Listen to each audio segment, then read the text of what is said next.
Class 10th का जो chapter number 4 है, आज हिंदी का हम लोग लेकर आए हैं। अच्छा सॉरी, पार्ट 3 है। पार्ट 3 जो है हम लोग लेकर आए हैं नागरी लिपि। तो आज हम लोग बाबू देखेंगे लगभग कितना क्वेश्चन है, तो 40 क्वेश्चन है बाबू। अभी 40 क्वेश्चन में जो बना दिया 40, तो समझ लो कि उसका एकदम पूरी तरह से तैयारी हो ले हिंदी का, उसको कोई दिक्कत नहीं है। तो चलो बिना टाइम गवाए हम लोग कुछ करते हैं, याद करते हैं और देखना आवाज कैसा आ रहा है जो बताना, ठीक है। तो चलो करते शुरू। कहता है कि उत्तर भारत में नागरी लिपि के लेख कब मिलने लगते हैं। कहता है कि उत्तर भारत से नागरी लिपि का लेख कब से मिलना शुरू हो जाते हैं। तो कब से मिलना शुरू हो जाते हैं, तो 8वीं सदी से। कब से? 8वीं सदी से। अगला जो क्वेश्चन बाबू, उन क्वेश्चन को बड़ा कर लेते हैं, ठीक है। अगला क्वेश्चन है नागरी लिपि के आरंभ लेख हमें कहाँ से मिलते हैं, यानी आरंभिक लेख, यानी नागरी लिपि का शुरुआत कहाँ से हुआ था। तो नागरी लिपि का शुरुआत कहाँ से हुआ था, तो दक्षिण भारत से। कहाँ से हुआ था, तो दक्षिण भारत से हुआ था। अगला क्वेश्चन कहा जाता है छोटे कि देवनागरी लिपि में मुद्रण का टाइप कब बने। देवनागरी लिपि का मुद्रण का टाइप कब बने वो पूछा गया। तो कब बना था, तो 2 दशक पहले। याद रखना, ऑप्शन नंबर बी। अगला क्वेश्चन कहता है कि हिंदी भाषा की लिपि है, मतलब हिंदी भाषा का कैसा लिपि है, ब्राह्मणी, रोमन, देवनागरी या गुरुमुखी। तो कौन सा लिपि है बाबूआ हिंदी का, तो वो है आपका देवनागरी। क्या है, देवनागरी है। अगला क्वेश्चन, गुणाकर मूल्य का जन्म किस राज्य में हुआ था, ये पूछा गया। गुणाकर मूल्य जी का जन्म किस राज्य में हुआ था, तो वो हुआ था महाराष्ट्र में। कहाँ हुआ था, महाराष्ट्र में। अगला क्वेश्चन है कि गुणाकर मूल्य की प्रारंभिक शिक्षा किस परिवेश में हुई थी। गुणाकर मूल्य जी का प्रारंभिक शिक्षा मतलब कि जो शुरू की शिक्षा था वो किस परिवेश में हुआ था, तो किस परिवेश में हुआ था, तो ग्रामीण परिवेश में, गांव घर में हुआ था, है ना। अगला क्वेश्चन जो कहा जाता है कि नागरी लिपि का निबंध कार है कौन। मतलब ऐसे समझो कि ये भी क्वेश्चन पूछा जा सकता है कि नागरी लिपि कैसी विधा है, कैसी विधा है, तो कैसे कह सकता है, निबंध। और उसका निबंधकार कौन है, तो गुणाकर मूल्य। कौन है, गुणाकर मूल्य जी हैं, ठीक है। अगला क्वेश्चन है बाबू कि बताओ नागरी लिपि गुणाकर मूल्य की किस पुस्तक से लिया गया है। नागरी लिपि गुणाकर मूल्य जी के किस पुस्तक से लिया गया है, तो अक्षर ज्ञान की कहानी से, अक्षर कथा से, अक्षर ज्ञान से, भारतीय लिपियों की कहानी से। तो कहाँ से लिया गया, भारतीय लिपियों की कहानी से। D is right answer. अगला क्वेश्चन है कि गुणाकर मूल्य का जन्म कब हुआ, ये पूछा गया। गुणाकर मूल्य का जन्म कब होता है, ये होती है 1935 ईस्वी में। कब होती है, 1935 ईस्वी में जन्म होता है, ठीक है। अगला क्वेश्चन कह रहा है कि गुणाकर मूल्य का जन्म कहाँ हुआ था। गुणाकर मूल्य का जन्म कहाँ हुआ था, मतलब कहाँ पर हुआ था, ये पूछा गया कि कहाँ पर हुआ था। तो बताओ कहाँ पर हुआ था, तो हुआ था कर्नाटका में। अभी तो जस्ट बताएं, ठीक है। क्वेश्चन को कई तरीका से पूछा जा सकता है बाबू, ठीक है। अगला क्वेश्चन है गुणाकर मूल्य की शिक्षा की भाषा क्या थी। गुणाकर मूल्य की शिक्षा की भाषा क्या थी, मतलब कौन सा भाषा में वो शिक्षा प्राप्त करते थे, कौन सा भाषा में, तो वो थे मराठी भाषा में। किस भाषा में, मराठी भाषा में। अगला क्वेश्चन कहता है देखो आप महाराष्ट्र के रहने वाले तो मराठी बोलेंगे, है ना। गुणाकर मूल्य का निधन कब हुआ था, ये पूछा गया। गुणाकर मूल्य का निधन कब हुआ था, तो 2009 में बाबू, हाल फिलहाल में ही हुआ था। 2009 ईस्वी में गुणाकर मूल्य का निधन हुआ था। अगला कहते हैं कि अक्षर कथा किसके द्वारा लिखी गई पुस्तक है। तो अक्षर कथा किनके द्वारा लिखा गया, तो गुणाकर मूल्य जी द्वारा, ठीक है। 14 नंबर क्वेश्चन कहता है कि मूल्य जी ने मिडिल स्तर, ये स्तर ऐसे लिखा था, टाइपिंग मिस्टेक है, ठीक है।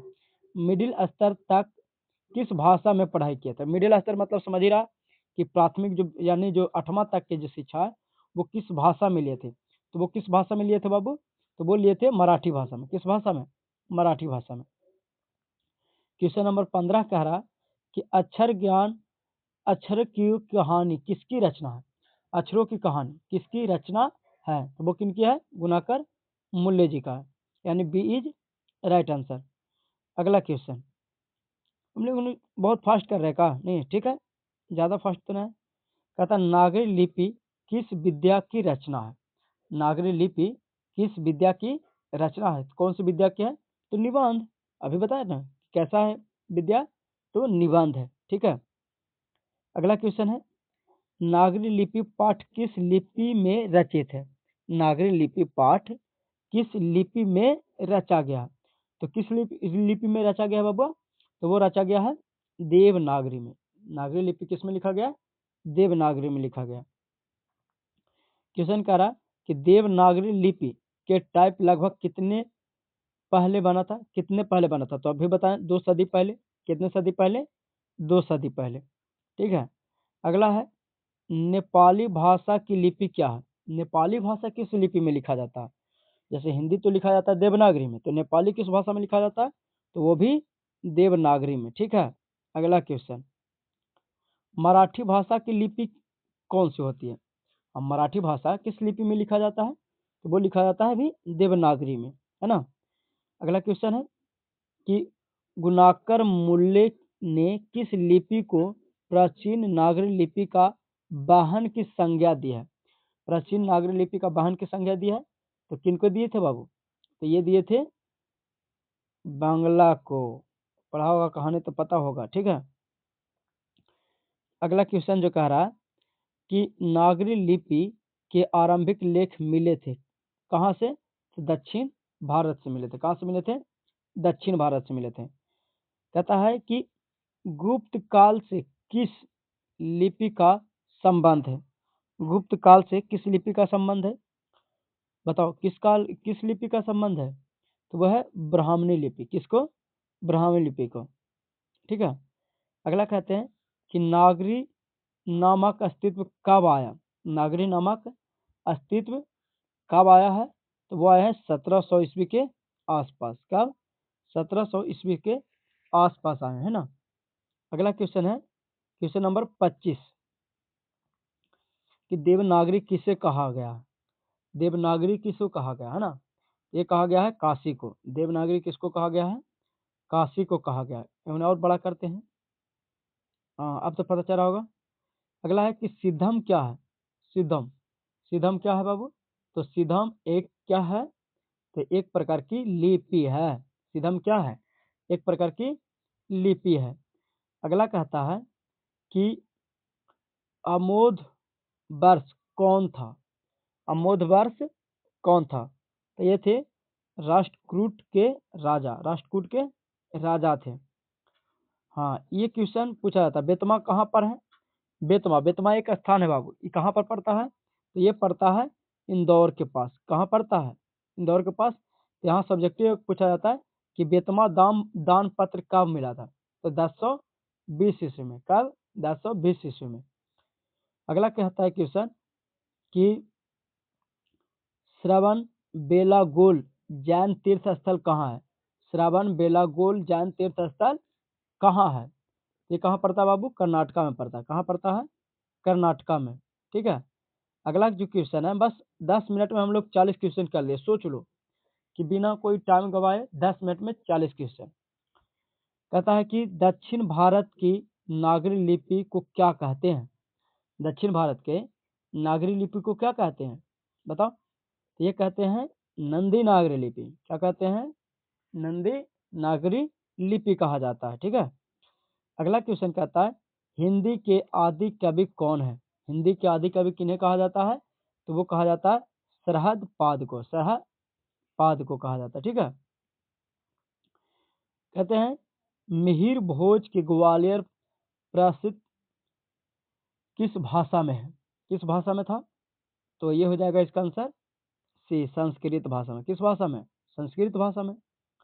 क्वेश्चन नंबर 33 कह रहा क्या कि, रुक जाए उन्हें छोटा कर दा। हाँ, दक्षिण भारत में पाखंड प्रदेश से किस राजा के पलियर्म तामपत्र मिले?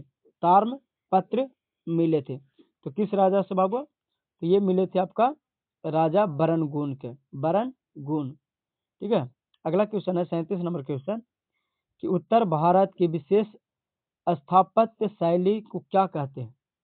तो कौन सा शैली कहते हैं? तो उसको कहा जाता है बाबू नागर शैली। किस शैली कहा जाता है? नागर शैली। कहता है गुप्तों की राजधानी पटना को क्या कहा जाता होगा? मतलब गुप्तों की राजधानी पटना को क्या कहा जाता होगा? तो क्या कहा जाता होगा बतावा? तो वह देवनगर। क्या कहा जाता होगा? देवनगर। कहते हैं गुणाकर मूल्य ने विभिन्न विषयों पर कितने निबंध लिखे थे? कितने निबंध लिखे थे? तो वो लिखे थे 3500 निबंध। अगर वीडियो अच्छा लग रहा होगा तो शेयर कीजिएगा, लाइक कीजिएगा, चैनल को सब्सक्राइब कीजिएगा, अपने दोस्तों के पास भेज दो, ठीक है। इस्लामी शासक का आरंभ काल क्या है? इस्लामी शासक का आरंभन काल क्या है? तो कौन सा काल है ये कमेंट में बताओ तो कौन सा काल है, ठीक है। बाकी अगर वीडियो अच्छा लगा है तो लाइक कीजिएगा, शेयर कीजिएगा।